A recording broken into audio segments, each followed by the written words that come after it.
توشہ 2 case بھی حتمی مراحل میں داخل، بانی تحریک انصاف اور بشرا بی بی کے خلاف آخری 2 گواہوں کا بیان ریکارڈ ہو گیا۔ دونوں کو جیل سے کمرہ عدالت میں پیش کیا گیا۔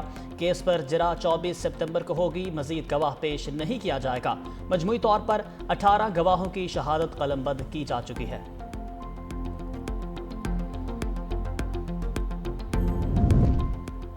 توشہ خانہ کیس میں ایک گواہ جھوٹا ثابت ہوا۔ علیمہ خان کا دعویٰ، میڈیا سے گفتگو کرتے ہوئے کہا کہ سابق ملٹری سیکرٹری نے بھی تمام دستاویزات کو درست قرار دیا۔ امید ہے بانی پی ٹی آئی اور بشرا بی بی رہا ہو جائیں گے۔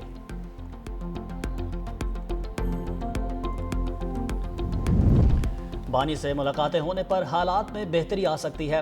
بیرسٹر گوہر کو یقین ہے، میڈیا سے گفتگو میں کہا کہ توشہ خانہ 2 کیس میں ملاقات کی اجازت نہیں دی گئی۔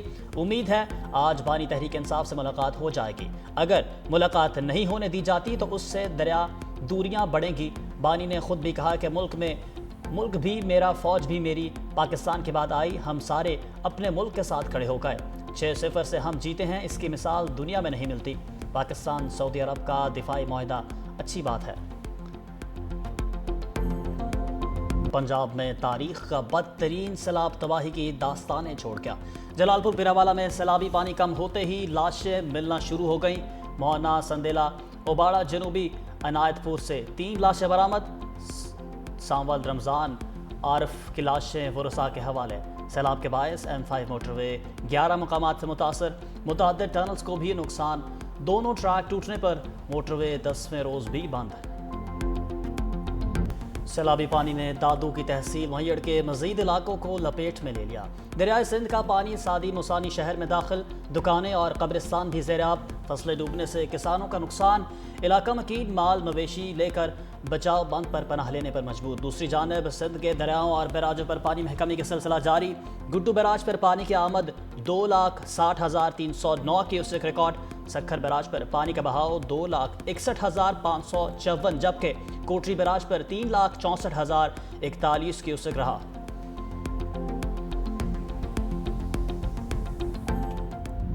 اگر پہلی میٹرو بس بنائی تو نواز شریف نے بنائی، پہلی اورنج لائن بنائی تو نواز شریف نے بنائی، پہلی موٹر وے بنائی تو نواز شریف نے بنائی، ایٹمی دھماکے کیے تو الحمدللہ نواز شریف نے کیے، پہلی ایکسپریس وے بنی تو نواز شریف نے بنائی، گوجرانوالہ میں میٹرو بس بننے جا رہی ہے تو نواز شریف بنا رہا ہے، فیصل آباد میں میٹرو بس بننے جا رہی ہے تو نواز شریف بنا رہا ہے، اور ساہیوال میں اگر گرین بس آئی ہے تو نواز شریف لے کر آیا ہے۔ ماشاءاللہ کہ اگر پاکستان سے نواز شریف کی خدمت نکال دو تو کھنڈرات کے علاوہ کچھ نہیں بچے گا۔ یہ ہے نواز شریف۔ اگر نواز شریف کے کام نکال دیں تو ملک میں کھنڈرات بچے گئے۔ وزیر اعلیٰ پنجاب مریم نواز کا 2 ٹوک موقف، ساہیوال کے لیے الیکٹرک بس منصوبے کا افتتاح کر دیا۔ طلبہ، خواتین، بزرگ اور خصوصی افراد مفت سفر کریں گے۔ جلسے سے خطاب میں سیلاب متاثرین کے لیے امدادی پیکج کا اعلان۔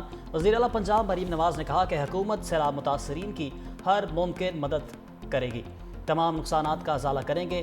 اب پنجاب کے تمام شہروں میں ماحول دوست الیکٹرک بسیں چلیں گی۔ بسوں میں فری وائی فائی کی سہولت بھی ہوگی۔ معذور افراد کے لیے خصوصی ریمپ بھی ہوں گے۔ وزیر اعلیٰ مریم نواز کا بہاول نگر میں فلڈ ریلیف کیمپ کا بھی دورہ۔ سیلاب متاثرہ خاتون کے ساتھ بیٹھ کر سلائی مشین چلائی۔ کیمپ میں قائم اسکول کے بچوں سے بھی ملی۔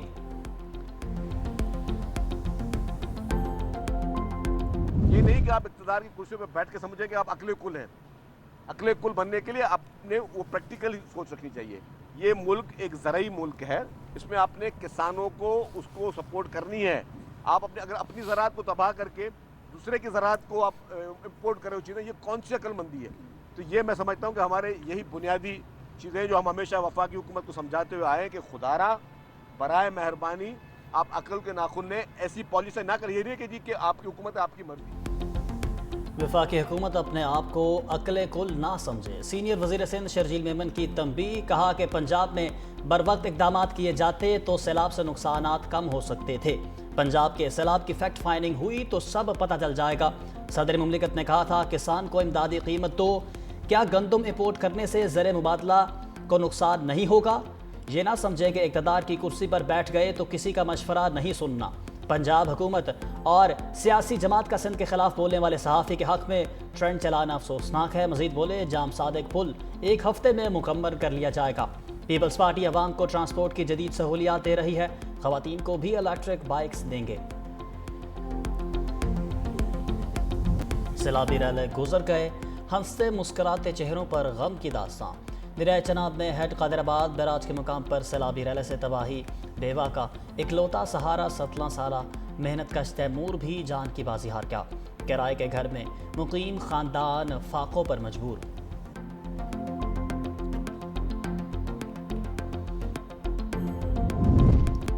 پاکستان صنفی مساوات پر یقین رکھتا ہے، پاکستان میں خواتین ہر شعبے میں کردار ادا کر رہی ہیں۔ نائب وزیر اعظم اور وزیر خارجہ اسحاق ڈار کا اقوام متحدہ میں عالمی کانفرنس سے خطاب، کہا سماجی تحفظ اور خواتین کو با اختیار بنانے کے اقدامات جاری ہیں۔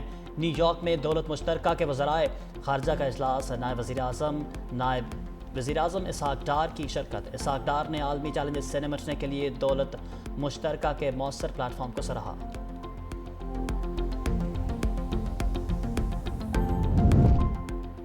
دفاعی معاہدے کے بعد تجارت اور سرمایہ کاری بھی بڑھے گی۔ سعودی عرب کا اعلیٰ سطح کا وفد اکتوبر میں پاکستان آئے گا۔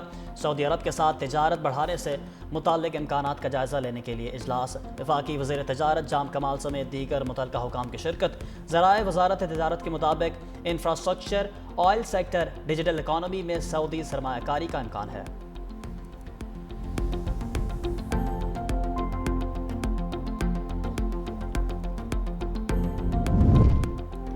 جمشید دستی قانونی شکنجے میں آ گئے۔ جعلی ڈگری کیس میں 7 سال قید کی سزا۔ ڈسٹرکٹ اینڈ سیشن عدالت ملتان نے مدرسہ کی جعلی سند پر الیکشن لڑنے پر فیصلہ سنایا۔ عدالت نے گواہوں اور ثبوتوں کی روشنی میں جمشید دستی کو سزا سنائی۔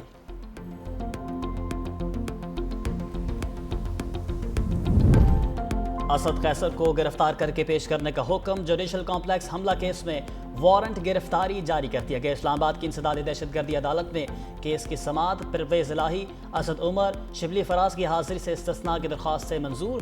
بانی پی ٹی آئی کے حوالے سے وزارت قانون کو لکھے گئے خط کا جواب تاحال نہ آیا۔ مزید سماعت 6 اکتوبر تک ملتوی۔ آزادی مارچ کیس میں سابق گورنر سندھ عمران اسماعیل کے وارنٹ گرفتاری جاری کر دیے گئے۔ ڈسٹرکٹ اینڈ سیشن کورٹ اسلام آباد کا گرفتار کر کے پیش کرنے کا حکم۔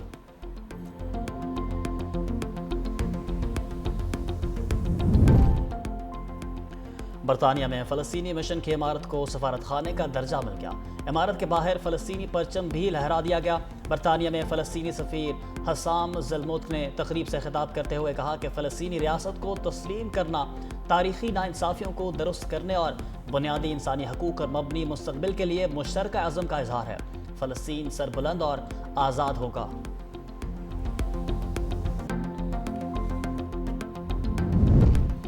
سعودی عرب اور قطر کا فلسطین کو تسلیم کرنے کا خیر مقدم۔ برطانیہ، آسٹریلیا، کینیڈا اور پرتگال کا شکریہ ادا کیا۔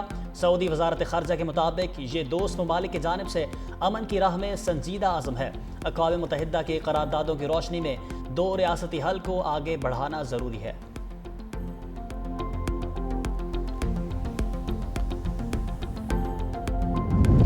اسرائیلی فوج نے غزہ شہر میں مزید فوجی دستے داخل کر دیے۔ تازہ حملوں میں مزید 68 فلسطینی شہید۔ خان یونس میں امداد کے منتظر 3 فلسطینی بھی اسرائیلی فوج کی دہشت گردی کا نشانہ بن گئے۔ اسرائیلی فوج نے تازہ حملوں میں شاتی پناہ گزین کیمپ سمیت مختلف رہائشی عمارتوں کو نشانہ بنایا۔